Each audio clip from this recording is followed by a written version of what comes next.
This episode is brought to you by Indeed.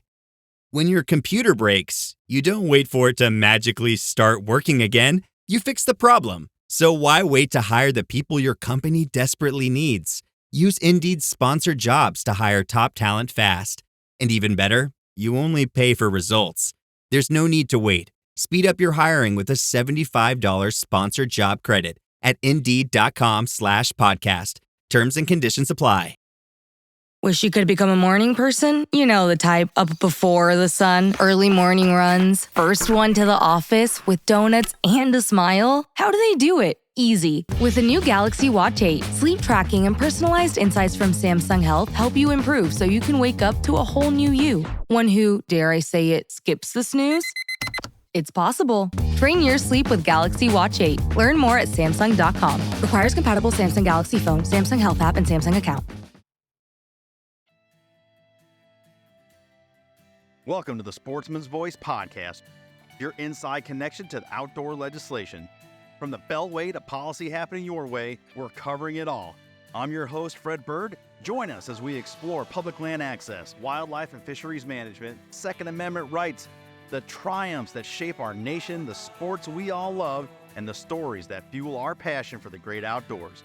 This is the Sportsman's Voice podcast.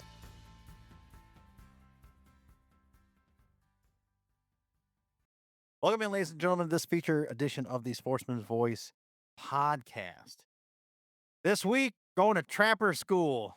I know a lot of you have already heard me talk about my experience at the Trappers College put on by Fur Takers of America and Purdue University, but I wanted to bring you some folks that help put that on, part of the instruction. So this week, we welcome Cristina Jones, the business executive of FTA, and also serves as the assistant director for the Trappers College. And then we also welcome in from Hoosier Trapping Supply, the Trap House podcast, and instructor at the college, Charlie Masheck from the state of Indiana. So we're going to catch up with Cristina first, and then we'll head to Charlie, and then we're going to talk trapping. Let's go.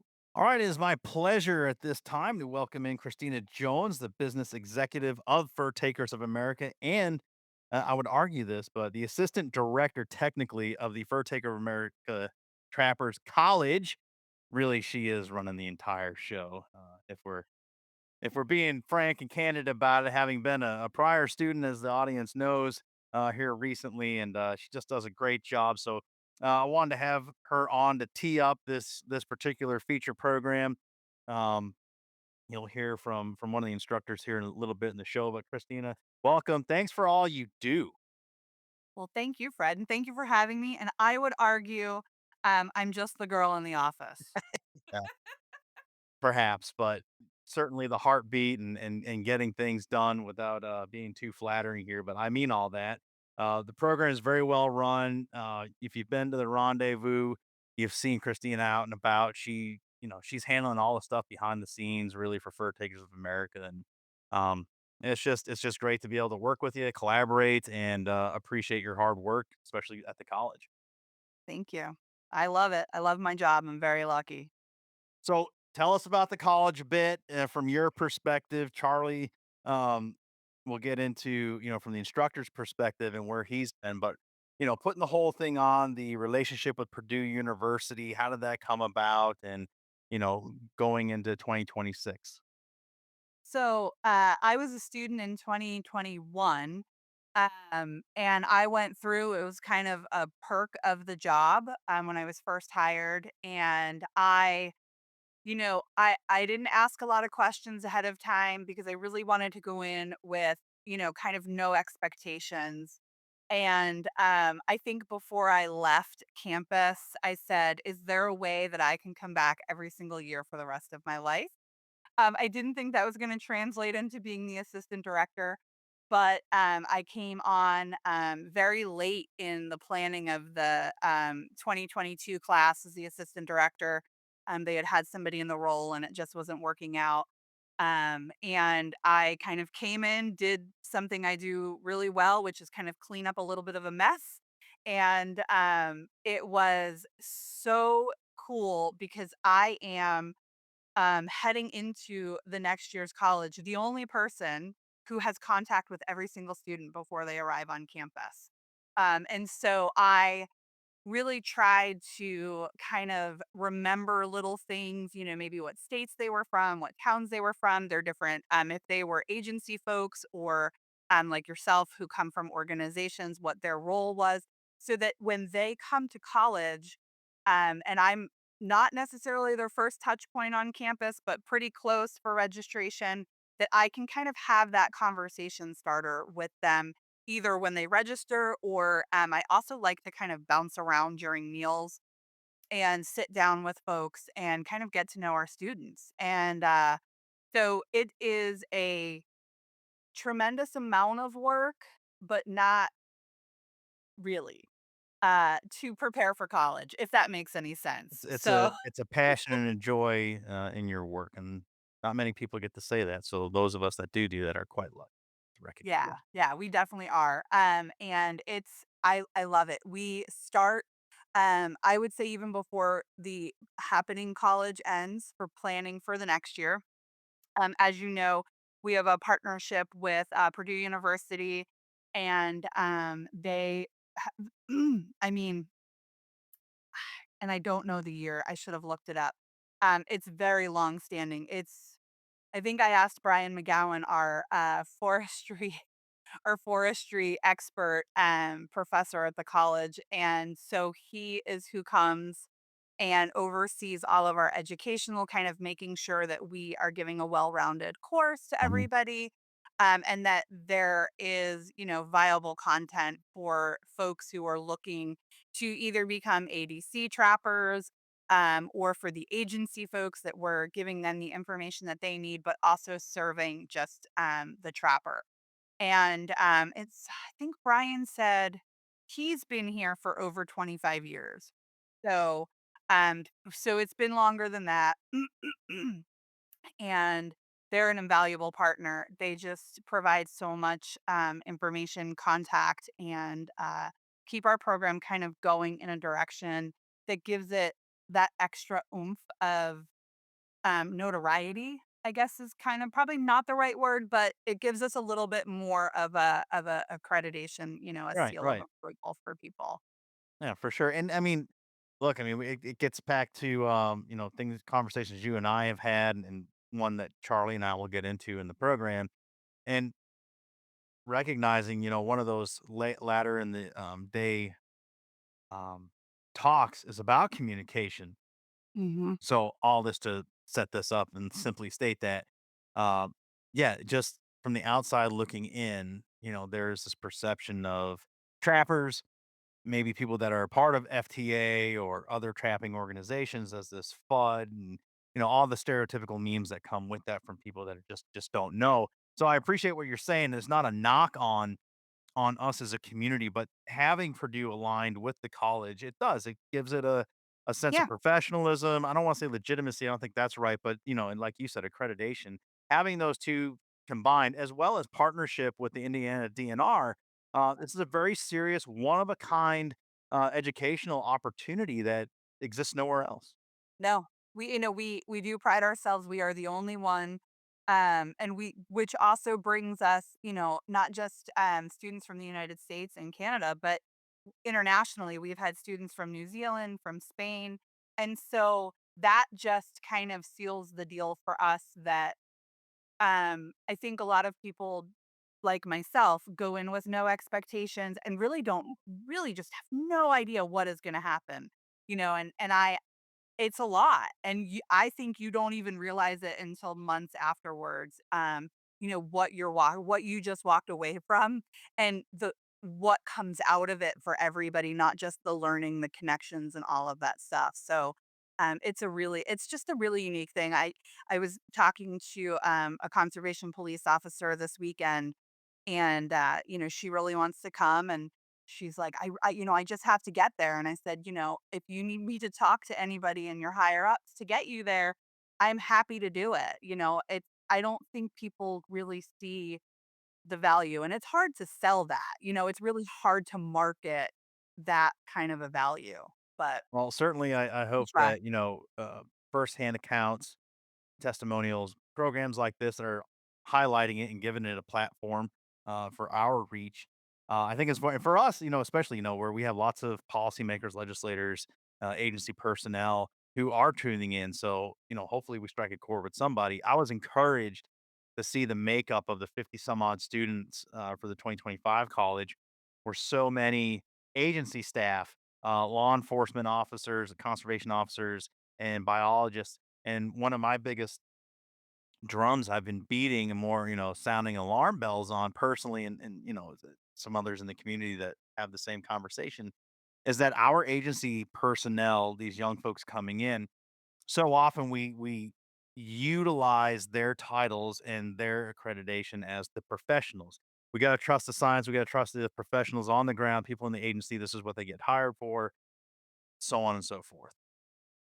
The alarm we've been sounding, that I've been definitely sounding, is that this younger generation of professionals are coming into these agencies being vetted with a co-opted sense of conservation, and truly the underlying philosophy is a preservationist mindset. So most of them aren't even on the ground hunting, maybe even not fish, never mind trapping. So to see that many people there from the agencies is very encouraging. And I'll stand on it and I'll yell it from the hilltops. Every state agency needs to send their professionals. At least one representative needs to go to Indiana. Dates next year, September 13th to the 19th. You got to get your people there. It'll open their eyes and it'll change a lot of minds. And, I'll add to that because I think one thing that gets missed is, so I live in New Jersey. We I cannot even legally possess a foothold to use in a different state. And so there was a concern, like, rightfully so, that college is a lot of heavy on the foothold. And that's not true. And, I tell people, everybody that comes through, whether you live in a state that has cable restraints or, snaring or whatever the regulations, obviously all 50 states have completely different regulations when it comes to trapping, whether it be trapping by an agency person, trapping by a licensed trapper, or, excuse me, trapping by an ABC person. You come to college and you set your goals, and you are setting your goals with your instructors. And if you say to them, which is what I did, I come from a state, I can't own a foothold. I want to learn how to use a foothold because I have plenty of time to learn, DPs and snaring and cable restraints. And if you are, a state that only allows cage trapping, there's a place for that. We get Colorado game wardens every year, and we get, folks from Massachusetts. So if that's a concern, not only for an agency person or a legislative person, or, I would highly encourage legislators to send somebody from your staff, because it is it's a lot of institutional knowledge, it's a lot of historical knowledge, but it's hands-on in a controlled environment, and you will just learn, you know, a massive amount of information, but you can set your goals for what you wanna learn. So you can focus on certain things. That's not gonna skew your learning experience for the week. And so I really hope people realize that. And that's kind of something that I think we need to do better, that, it's not just foothold trapping all week, or, body grip trapping all week. It's really what you make of it. Yeah, and it really is well balanced. And I would say, from my experience, some of those states that are challenging, you referenced Massachusetts, which is right next door to me. Um, the live trapping segment is offered. You guys do sprinkle that in, and it's more the way the courses are structured. You're you're with your instructors most of the day. You're out on the field making trap sets, learning. Just going over a whole bunch of stuff. Then you come back, and you go through this round robin with the other groups, right? So the whole college is structured based on your experience. They do an interview process when you get there, and then the instructors determine where you should fit. If you're greenhorn, if you're brand new, if you're kind of a novice, or if you start getting in the long in the tooth, you've been at it for 20 plus years, like yours truly, and then they fit you in a more accelerated program where you're still learning. So you get the variety of all these different group instructors that are all, I'd say, I don't want to say like they're specific on one thing, but they have these certain things. There's some instructors that are very proficient with live trapping, whether they're ADC guys, and it's animal damage control uh, certification is what that means. So they're doing this as a professional job. Um, anyway, you get to touch all of this stuff and hear from all these professionals. And again, like you said, you can structure that to what you're wanting. Take all the notes you want on certain things, and then other stuff's gee whiz information. Like for me, a lot of wolf stuff. Cool to learn. I'll never touch it. Not over here. But maybe there's some applicability to some other stuff. But yeah, the whole thing is structured well. It's well thought out, and you guys just do a hell of a job. It was such a great experience. Yeah. And we were so thrilled that you could join us, because it just gives us a different kind of voice and a different, not, same, we're all in the same arena, but maybe just a different, area of that arena. And So and, I wrote an article for our Sportsman's Voice when I got back, and I'm gonna do it again, is encourage, legislators to go. If you've ever had a real question about this or y you see applicability, like, there are opportunities within the legislative body that, can help with funding, things like that. It is worth your time and investment. If you're passionate about the outdoors, if you sit on a fish and game committee and you're in the process of making policy that affects your constituency, this is a really unique opportunity that would help dispel a lot of myths that come through the halls of the legislature when it pertains to these topics. And I just think there's nothing but upside for them. So I'd yeah, encourage them to go. and Fred, to that point, another thing too, so not just the legislation that comes through that directly affects, you and I as trappers in a hobby or our pastime.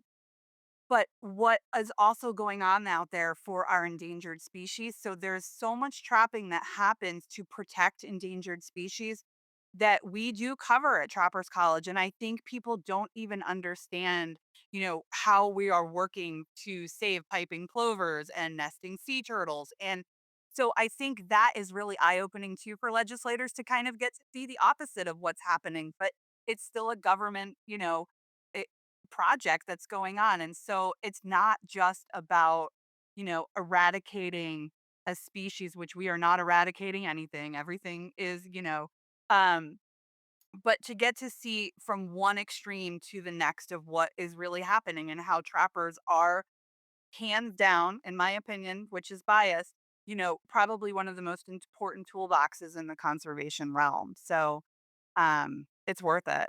It's worth it. I have termed us years ago the Keystone Conservationists. It's a nice alliteration, but it also is quite true.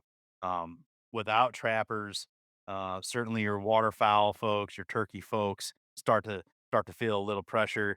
And then your medium sized ungulates, and then out west, I mean your elk and your sheep and things like that. They start feeling it. So we're quiet. Most of us are quite professional. We're out there. We don't want to be seen. We don't want there's an image quality to this that we're cognizant of, most of us, and we try to keep it as professional as possible, but we're providing, a very important service on our own dime, to our communities, to the habitat, to the state agencies via, revenue, via biological data we provide, the trap night reports we provide, all the effort, um, I continue to say it, agencies could not afford to pay enough people to come in to do what we do, for them for free, and, well, we pay for it. Right. I mean, gosh, look at Massachusetts. Yeah, How much money is the Department of Transportation spending yeah. on beaver work every year, because they can't trap beaver there anymore, and The it's it's irony of such a it's such a classic case of what happens. the irony of that one, as I understand it, is one of the legislators, one of the senators who was pivotal in moving the legislation forward to outlaw, regulated trapping by the public. Ended up having beavers, overtake most of his property and lost a lot of acres to beavers, to wit, he had to go out and hire a professional trapper, ADC, at many thousands of dollars, and it's costing the state millions of dollars to do what we were happy to pay for. So, Yeah, and they lost the license funding, it's just and it's happening across the country. So, we're trying to educate both sides of actually all sides of the fences, right? Consider it a four corner fence, and we just want folks to understand that it's not it's not what you saw in the cartoons of the 70s and the 80s. And, it's a highly regulated outdoor activity. And not only is the activity regulated, but like you mentioned, reports and stuff. Even with Trappers College, we have to do some very heavy reporting on Mhm. everything we do out there. We talk about the reporting that trappers have to do, and it's it's highly regulated from start to finish. So, We are extremely scrutinized, I think, yeah. out of all, outdoor activities of the sporting community, even fishing, I think we Mhm. are far more scrutinized than that, so, uh, I think we'll leave it there. Where's the Rondi if you wanna, promote that a bit, and then where can people find you and FTA? Yeah, so our 2026 Fur Takers of America National Rendezvous will be held in Macon, Missouri in August of 2026. I think it's August 7th and 8th. It is kind of north central Missouri, great location. And you can find us and more information on www.furtakersofamerica.com. There's tons of information on the college in there as well, or on Facebook and Instagram, as well as YouTube. Awesome. Christina, we appreciate all you do, appreciate the partnership, the opportunity to come hang with you, and, I will see you in Missouri in August, if not before then, so, thanks for your time today, appreciate it. Thank you. Appreciate you, Alright. Fred. Welcome back, folks, to this feature edition of the Sportsman's Voice podcast. I told you guys a couple weeks ago I was looking forward to this one. We are reliving, or I am reliving, the Fur Takers of America Trappers College. I know I've covered this on the weekly show quite a bit here recently, drawing back to many of the experiences that is relative to the upcoming season, some policy that's on the horizon here for the 26th legislative session. But I wanted you guys to not just hear from me, but wanted to reach out to one of the best instructors, and Charlie and I have gotten to meet each other at the FTA Rondi, and just have some cool conversations. So you've heard from me a lot. I want to introduce now Charlie Masheck. He owner of Hoosier. Sorry, I can never say it. Hoosier Trapper Supply in Indiana. He is an instructor at the FTA College, and also a co-host, I believe, with his partner over there at the Trapper Supply on the Trap House podcast, where they cover all things trapping, fur handling, fur bear, and all that. But I'll let him tell you about that. Charlie, thanks so much for joining us on the this program here. Thanks for coming. Hey, thank you, Fred. I appreciate the invitation. No doubt. This past Fur Taker of America College, it was my first time going to the college. I'd heard all about it, but what an experience, what an opportunity. Certainly, Congressional Sportsmen's Foundation, Fur Takers of America are good partners to each other, and we work together on policy quite a bit. But getting the opportunity to come on the ground and learn from professional trappers, modern trapping techniques, learn about the modern best management practices, BMPs, and just seeing what's going on out there in the landscape. Talk to the audience about the Trappers College, your involvement as an instructor, and the importance of it for arguably any regulated trapper on the landscape, but also agency professionals coming. So I've been involved since 2013, and I started out as an assistant instructor, and then moved up to a lead instructor 2 years ago. Um, I guess initially uh, I had not originally attended the college as a student, so I was kind of brought in as an instructor without past history of the college. So um, I got to admit, I was super impressed with the college to begin with. One of those things I'll probably do it as long as I'm able to do it as an instructor. It's just so impressive, the vast amount of knowledge that's there, the connection with Purdue University, um, you know, working on the program. They work on the program, particularly the evening program, and we train regular trappers along with just lots of agency people. whether they be game wardens, biologists, whatever. So um, the college itself, just a brief overview. All the students are interviewed, and then they're placed in the class that's appropriate for their level of experience. So there's 5 different levels of student history. How long they've been trapping, what they've been doing, what they've been trapping. I just think the importance of the college is so good, and uh, it just offers so much educationally that For the student standpoint, being able to have folks that are out there professionally, um, being able to ask the questions, have that access is huge. And in my case, and I told the audience, I've been trapping, maintaining a trapper's license here in New Hampshire for over 20 years. Um, but I never had a mentor. I didn't have any official training outside of the New Hampshire Trappers Education course that's required here to have a trapper's license. So a lot of learning through magazines, books, YouTube, when that really became a pretty good resource. But you're missing so much when you don't have a mentor to show you, to go through the whole setting of different trap sets, the philosophy behind them, the tactics, the time of year that you're trapping and what you're trapping, and going through the biology of certain fur bearers. Being able to have that all in a jam-packed 6 days is I think the course costs like $1,800. That's your room, board, education, and it's worth so much more. Just worth so much more with the access you get to these folks, you guys and the instructors, and lifetime of knowledge you guys bring. Um, you certainly got to bring a few notebooks, take a lot of notes, Yeah. so because you're not going to remember it all, and you will refer back to it quite a bit. And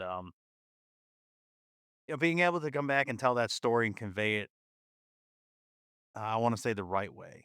Um, I think folks that are doing it on their own maybe have a small association in the state that's kind of hobbled together by a few, passionate volunteers, but you don't get a lot of diversity in thought or any sort of updated information to continue to tell that story of a often maligned group of conservationists that are trappers. So all that to say, being able to bring that 6 days of experience back and tell that story, and give some updates, what our community goes through, what our community is doing for science, for the habitat, and working with state agencies is it's a huge story to tell, and being a part of and a pillar of the North American model of wildlife conservation in this country. The role trappers play is um, it is invaluable, and I think if you put a price tag on it, especially coming from the state agency standpoint, it's millions, and they couldn't afford to hire enough staff members to perform the job that today's regulated trapper performs on the cost on their own cost. I think one thing too, that's going back to the format of the school, we get back to the camp about 3 o'clock or so, and then starting at 3:30 or whatever it is.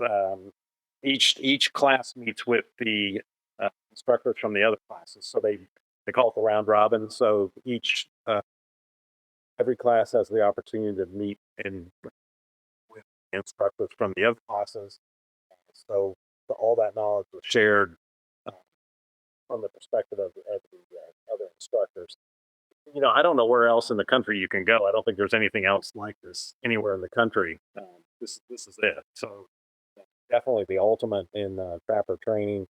And as you said, it just covers a wide variety of information during that 6 days. I think the price of $1,800 is really a bargain, particularly when you consider it also includes um, room and board. So The curriculum is well designed, it flows well, and you talked about, I love the round robins because, as students, like Charlie said, you're divvied up into groups based on your proficiency, your experience, years of trapping, things like that. Sometimes you can have a small, intimate class. Sometimes they're, everyone that's at the college is more of an intermediate level, so those class sizes are a little bit different. In my case, I had a group size of I think 5 or 6 with 2 instructors, so we got a lot of good student instructor ratio, good just one-on-one time. So you really get to know your instructors and develop a bond and a relationship with them. But you miss out on the other groups, so and there's so much knowledge out there. So, like Charlie said, when we get back, we break off and we start to rotate around the other group 1, 2, 3, 4, 5 leads and get to experience some time with them in the afternoon covering everything. It's just and it's nice the diversity of thought and ideas. I was with EJ Kelly and I'm getting the last name here, Bob. Rob Shepard. Yeah, Rob Shepard, and, both, Western, trappers, incredibly knowledgeable and had their ways of doing things, and it was funny to get with somebody like, Paul, Anzac. Anzac, thank you, golly days, from out in Montana, the way he does things, all 3 guys from the same part of the country, but they kinda did things a little differently and were both very passionate about the ways, they would put a trap in a trap bed or how they dug that bed out, it wa and again, this is just, no one way is right or wrong, but it's nice to be able to see all these different ideas and techniques come together and as a student, you come back home, you kinda get to see what works and start playing around with it and, really being as a regulated trapper, very judicious and we're already regulated insofar as we have to provide our reports, our harvest reports every year. We're providing so much information, but for us, being diligent and note taking and not just going out there throwing stuff on the landscape, and that's fun to come back every morning and it's like Christmas, we all say, but becoming very proficient, and especially if you're providing a service for a landowner, um, just learning what lures to use, what bait to use, during the certain time of the year, and trying out these different techniques, and then writing this stuff all down and recording it so that you start establishing what part of the country, in your country, what is working. And it's funny. I used to like do that with turkey hunts and deer hunts, and I never even considered it. When I was out trapping, I was just putting stuff out to see what works, but never really developing um, any sort of, patterns or anything that would lead me to be more successful, and, you guys taught that. Yeah. I think it's interesting to think, and I don't remember how many states that the instructors represent, where our home states are. Obviously, I'm from the Midwest here in Indiana, and we've got instructors. I think it's like 12 different states or something so there's a lot of different perspective on that. We all deal with different things, different animals even. But fundamentally, we're all doing basically the same thing, but there's just these variations, you know. And occasionally there's one guy says one thing and one guy says the other, and it's like total opposite. So you got to kind of sort through that. So one example is, one class on a body trap, and they have the trigger on the bottom, and one instructor may say have the trigger on the top. It ain't gonna make any difference in the big scheme of things, but that is completely, opposite instruction. So, Mhm. but yeah. One fun one for me was, watching I eventually got around to him, was, Robert Colonna out of Maryland, and he was a Group 3 instructor, so it took me about, I think, almost to the end of the week before our group got there, and, EJ is, he's very specific about trap placement, dog placement, and for those that don't know, a dog is what sets the trap pin, and it all works in concert. So when you step on the pan, the dog, which is basically this holding point on the trap, it goes off and then the trap works, right? So anyway, EJ is, all about facing his dog a certain way. When you get to Robert and his stuff isn't flat and he likes to work on an angled set and he's like, "Oh, you turn this way." And it's just completely different. Both very accomplished gentlemen, both very proficient at what they do. But again, that's just another great example of, one guy doing it this way and the other guy doing it that way. But again, both very, very successful. Yeah, I think well, so speaking of Bob there, Robert, there was a contingency of instructors from the Mid Atlantic region. I think pretty much all Maryland. Lot of folks from out where you're at, Midwest, Heartland, um, and then out by EJ and them guys, Wyoming and Montana. And then we had the one fella Justin out of Canada, which was pretty cool to get to talk to him and see what that all work was like. Right. He's from Alberta, I believe. Yeah. Oh, and then we Tennessee, but we just got instructors from everywhere, but lots of different backgrounds. But I was actually EJ's assistant for a number of years before he went to class.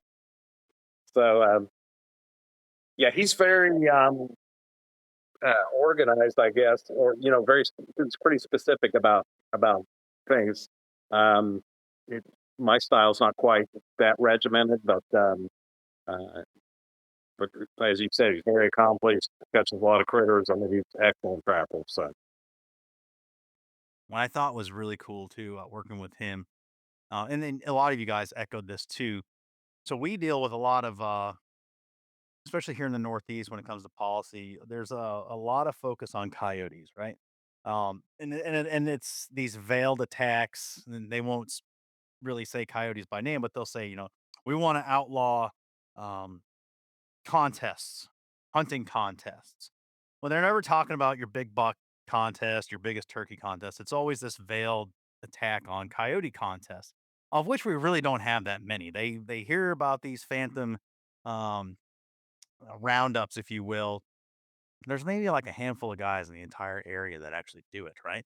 Um, and the point we make to him, a couple of them, is these aren't just people out there in the landscape doing whatever they want, killing every single coyote. These whatever organized things that are out there are still abiding by bag limits, seasons, if there are season, times a day you can hunt. So like none of this is really out of the ordinary.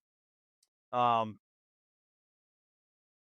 And they'll often come back and say, again, especially with coyotes, that, well, these coyotes are responsive breeders, and that's always a the pseudoscience they throw out there that's not really been, I guess, if depends on what side of the fence you fall on, but it's not hard science. But talking with EJ and the guys that really concentrate on coyotes, learning the life cycle and what point in the calendar we're at in this comprehensive 365-day look at specifically coyotes, that kinda lends itself to that anti, hunters, anti-trappers thought process on this responsive breeding, which it isn't, but it's this fill in the gap because of the family structure and the territorial boundaries that exist. So, I started thinking about it, and I started having sidebar conversation, and I presented that to EJ, and I said, "It's really not that more coyotes are being reproduced, that they're super, proficient at reproduction. It's that there are these you've created these voids by managing the species as prescribed by the state agency, and that's why people think that they're seeing more, and it's just not." So can you I guess I wanted to hear your thoughts on something like that, and then, that part of the education that a lot of folks, even in our own community, just don't understand, and it's one, it makes you a better trapper understanding it, but two, when you're advocating for what we do, even as just a, regular Joe out in the street, and you're not a policy wonk, it's important to be able to provide this information if you're, inclined to engage in these conversations. okay, if I guess I'm understanding you correctly, I think in a state like here in Indiana, we have quite a few trappers, but we don't really have trappers every square mile of the state by any means. So guys that specifically go after coyotes year in year out. For instance, I've got a friend that basically catches 100 coyotes here in Indiana in a month or so, and he goes back year after year after year and basically catches that same number. But outside of his area, there's probably not a trapper that's doing that. So they, once those numbers are taken out or those coyotes are taken out, they're basically the coyote from the outside just move in, and fill that void instrumentally. So that I think that constant um, management, control, taking those numbers out year after year is definitely important. But at minimum, it's a helping avoid a disease issues with widespread disease issues, um, specific animals that may be creating livestock issues, and not all coyotes get a taste for beef or lamb. It's certain ones are much worse than others, So, um, but obviously, have an issue you definitely got to work on. But yeah, that void that gets filled by animals that are taken out, I think, is the biggest thing uh, out there. I've been in areas like in New Mexico trapping where they're working on coyotes 365 um, in really really big areas. You know, uh, I don't really know specifically what to compare it to, but huge areas of the state. And there's definitely with coyote numbers. The coyotes are still there. Coyotes are going to always survive, but coyote numbers are definitely there. And, there's not the numbers to necessarily fill those voids, but that takes a year-round effort, multiple um, ways of controlling that to get to that point, and they still have to do it. So it's not like they can give up for 3 or 4 years and go back and do it. They just still have to maintain it. So. It's a heck of an undertaking. It's a lot of man hours. It's laborious. And if folks are just out there doing on their dime, it just even drives home the point even more of how important we are on the landscape, providing this service again at our own cost. You guys were talking about Southern Indiana getting the first bobcat season back, and I don't is it a number of years? I forget what the timeline on it was, but it's been a significant amount of time, if at all, that you guys have had a bobcat season. So this will actually be our first fall for bobcat season. It starts on November 8th, first year, and kind of been an uphill battle to get to this point, and we finally did. It originally went through the Department of Natural Resources, uh, and that failed because of public outcry against it. And then the legislature got a hold of it and ran it that way, and ultimately the governor signed it into law. But they kind of did the best way. They allowed the DNR to set all the parameters of the season. So they had the benefit of all the biologists, et cetera, working on the season, but the legislature just required the DNR to have a bobcat season. So, um, in my opinion, under the circumstances, was the best way to do it, and it worked out. So, the way the season's set up in Indiana, we have a quota of 250. It's only certain counties, and once the quota's met, the season's over. Everyone has the opportunity to go out and try to catch one, but you definitely have to keep track of where the state is on their quota number. Literally have to check it every day. So And I bring this cat season up because just like the coyote, I mean, it's a species that is on the ground as a renewable resource and one that needs to be managed. 250 cats out of that area, especially since animals don't know political boundaries. Um, Sounds like a pretty conservative number given the scope of the state and probably what management goals are. Um, you guys are out there doing that, and then the biological data that it's going to provide, and I think it gives wildlife managers a better understanding of what is really out there. The reporting that we do. I don't know if they're taking any samples from the cats or anything like that out there, but um, if that was the case, there's just more data that's being provided that again they just couldn't do on their own. I just we did some reporting in our weekly news roundup on the Louisiana and Florida black bear seasons. Um, Two great examples of wildlife management trusting the agency and the scientists to bring back populations and opportunities and ultimately fundraising for conservation by these two hunts in these two states that received some blowback from the public, especially in Florida. And it's already had incredible positive impacts in Louisiana. They've doubled their tags in in Florida. You know, it's already raised um thousands and thousands of dollars for conservation specific to bobcat. So to black bear rather. So these are success stories, and again, a lot of this information is provided by the sportsmen and women that are on the landscape that are licensed to do this stuff, and they're providing this information back to the state agency and to perpetuate the health of all these populations. Right. We had a podcast recently with our fur bear biologist in Indiana, and she is on it. Darian Albers is her name. She's has done an excellent job with this, and I think she'll be able to, if the trappers themselves won't be able to, even like you said, will provide more information than information that she couldn't get without it. So is what it really comes down to. And clearly, a quota of 250 is very conservative.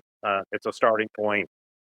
Uh, there was a friend of mine last year caught 13 bobcats, and the person's got to turn them all loose. So he can catches one, and his partner can catch one, so that's two.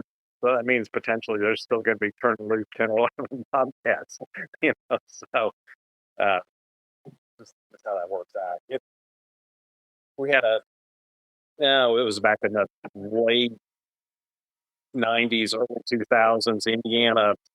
Our state parks are just totally overrun by white-tailed deer and eating all kinds of vegetation and just literally being very hard on the park.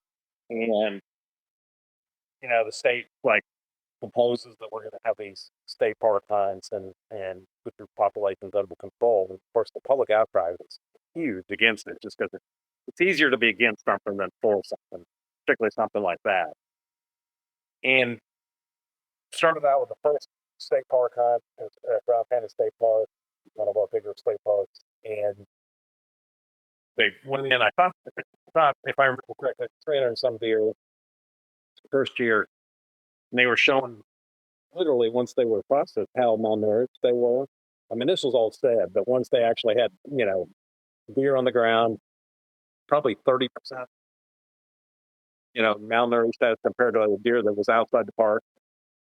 We've had maintained the state park hunts. They've been very successful. There's no protesters now. It's just become a matter of fact. So all this kind of, like I said, it's easier to begin something initially, and then it kind of finds its price and will continue it. And I realize there's some states that get in circumstances where people want to continue to come back and say, hey, we don't need a bobcat season, or we don't need a black bear season, or whatever. But once there's data from the trappers, then it's much easier to argue for the future of the season. So, Mm, yeah, no, for sure. Um, with something, I'm going to tie this back to the college now. With something like working towards getting a season like that established, you had to communicate and tell a story, not just to the general public, but also to your legislators. How talk about the process, because I know you were really involved. What was that like to interface with your legislators? Because I know in New Hampshire, when we brought this up almost to the day 10 years ago, we got the state agency to move it forward so that it could go to the legislature.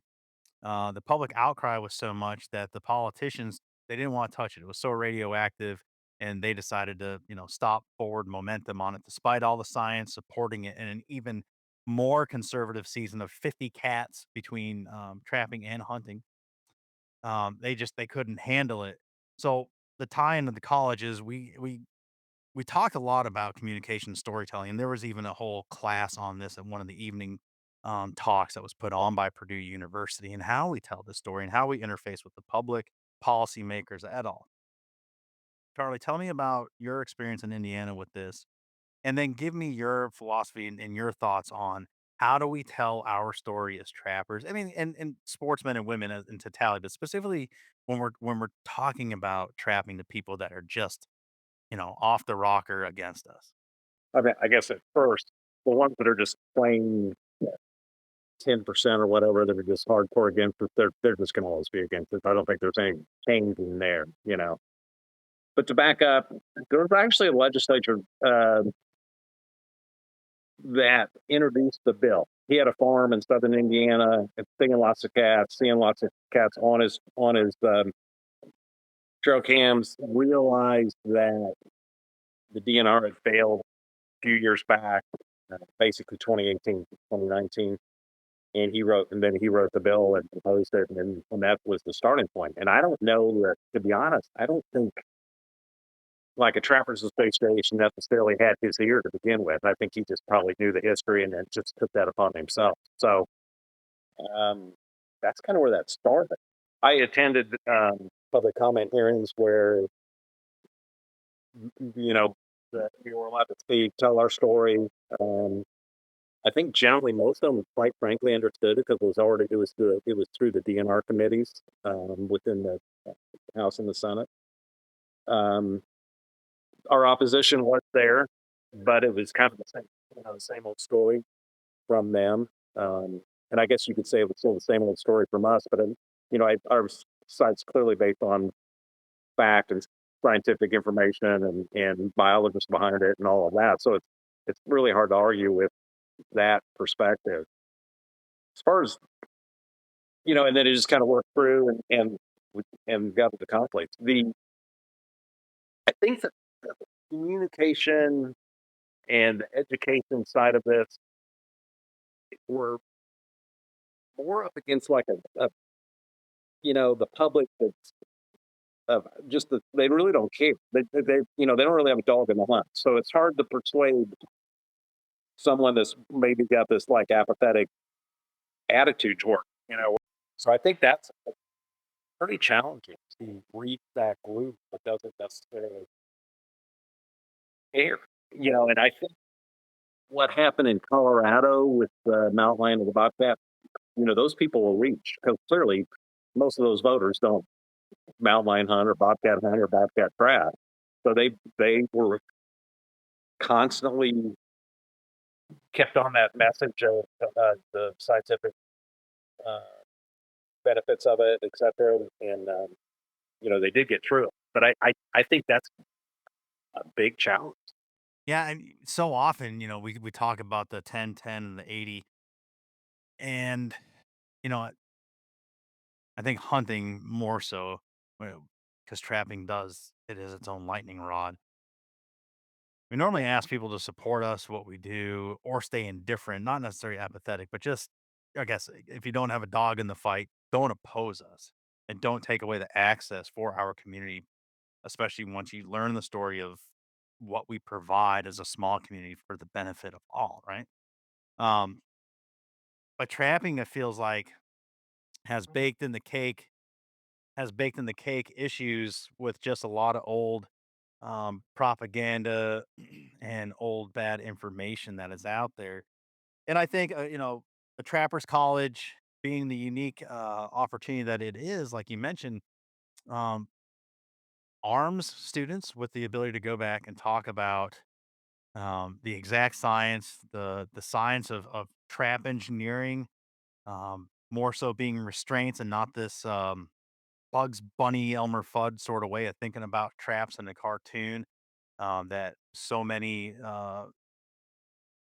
fur bears that are taken or released, depending on the time of the year, they're allowed to be taken or not. We have to release some of these things that they go away, nothing more than inconvenience for a little bit, no damage, no injury, things like that. But again, people have this preconceived idea that these animals are running away with, we know, three limbs out of four, and all this stuff. So, information is power, and being able to talk to the general public, as well as legislators who are hearing from the general public, I think is a huge tool in the toolbox, and how we go about winning these battles and maintaining what we have, not necessarily getting more access, but just maintaining the lifestyle that we have and the service that we provide, because there are so many that want to see it go away.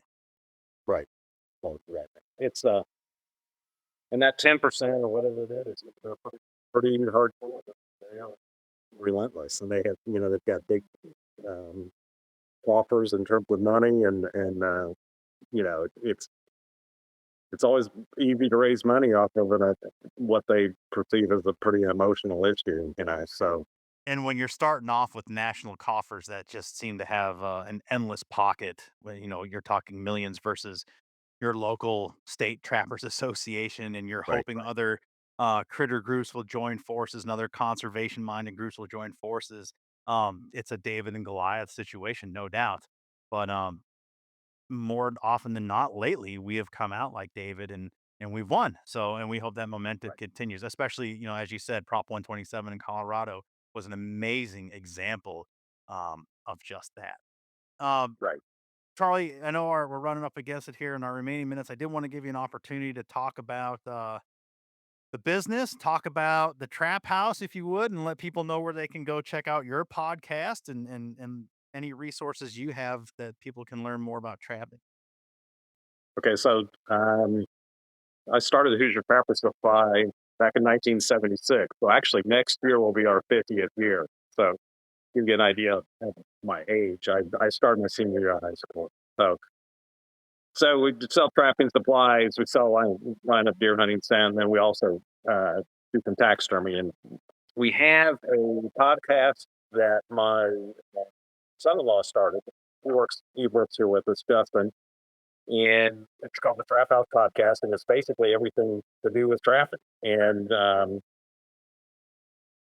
we do that every other week during the starting August through March, and then basically just once a month during the kind of what we would call the off season. And then we also have a YouTube show called Hoosier Trapper Outdoors, where we just kind of do a trapline diary. When, for instance, if we're in Texas trapping, we'll basically film each day, show results, show failures, so whatever. So then that's, like I said, a Hoosier Trapper Outdoors on YouTube, and Trap House podcast on every platform, including YouTube as well. And all that, if you folks, if you're so inclined, you want to check it out, you can go to HoosierTrapperSupply.com. You can scroll down. The YouTube is there. The links to the podcast are there. I think you guys just hit episode 100. Congratulations. Yep. It's a good milestone. And, do check the podcast out because I think it's probably, if not the premier, one of the top five uh, podcasts centric to trapping. You're going to hear from one of the Trapper College experts, instructors, along with his son-in-law, who's very professional. I've met him and had conversations with him, and just really enjoyable. So it's a good educational and storytelling product, and I would definitely encourage you folks to check out that podcast as well. And show some love to him, give him the 5-star review, just like we ask you guys to do on this here program. It certainly helps us all work together and get our stories and messaging out. Um, Charlie, it's great to catch up with you. I really appreciate the time, and I hope to make it more of a routine occurrence. There's so much to talk about and information to share, and certainly we appreciate the relationship that Congressional Sportsmen's Foundation and Fur Takers of America, as well as National Trappers Association, share and work together at a national level and at the state level for victories like bobcats and thwarting Prop 127 and things like that. So thank you for your efforts. Oh, thank you. Appreciate that, and we're glad to work with you guys as well. So we all stick together in that. So Well said, and I think we'll leave it there. Charlie, good luck this season, and we'll see you around.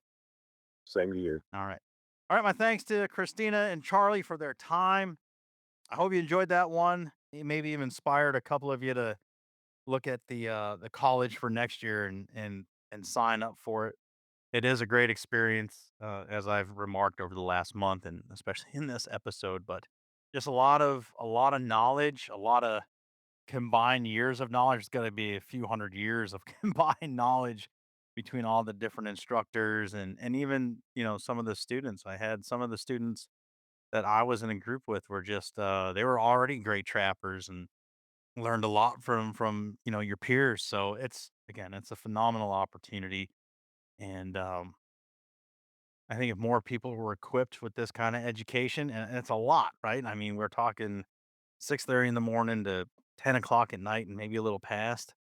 It's incredibly immersive, but as I remarked, to both guests, it's impressive to have the agency folks out there. I think if more agency folks get out there and take this class and go through the college and invest their time into it, all of our state agencies are going to be better off, and as well as some of the federal agencies too, because this isn't just at the state level. So there's a lot to be experienced. There's a lot to take home from the Trappers College, and I'm just very thankful for the opportunity and the partnership that CSF and FTA enjoy together and working to promote good policy around trapping, creating access, advocating for the trapping community, and then stopping attempts to reduce access to take it away.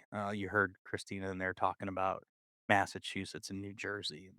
Maybe there's an opportunity even change or flip some of these laws that need to be, because it is a great expense to the states where you've tied the hands of the regulated trappers. All right, that's it. That's the show. We appreciate you guys tuning in. Make sure you follow, like, subscribe, all of it. Fill those 5 stars where you can. And again, it always helps us get in front of new audiences. Becomes more discoverable. The show that is, and that's the interactive part of this show that you guys are a part of beyond just the listening, and we appreciate all of it. Next week, no feature. We got a roundup for you, all the latest and greatest news from conservation from around the country. We'll do it all next week. Until then, remember, CSF is your inside connection to outdoor legislation. We'll see you. Bye-bye. Thanks for joining us on this edition of the Sportsman's Voice podcast. Ladies and gentlemen, your support is crucial, and you can help us out right now by leaving a review, filling in those 5 stars where available, sharing this episode with friends and family, and engaging with us socially. CSF can be found on Facebook, Instagram, and X, formerly known as Twitter. Together, we can protect the outdoor sports we love and continue to keep you informed wherever you are. That's it for this week. Until next time, we'll see you later.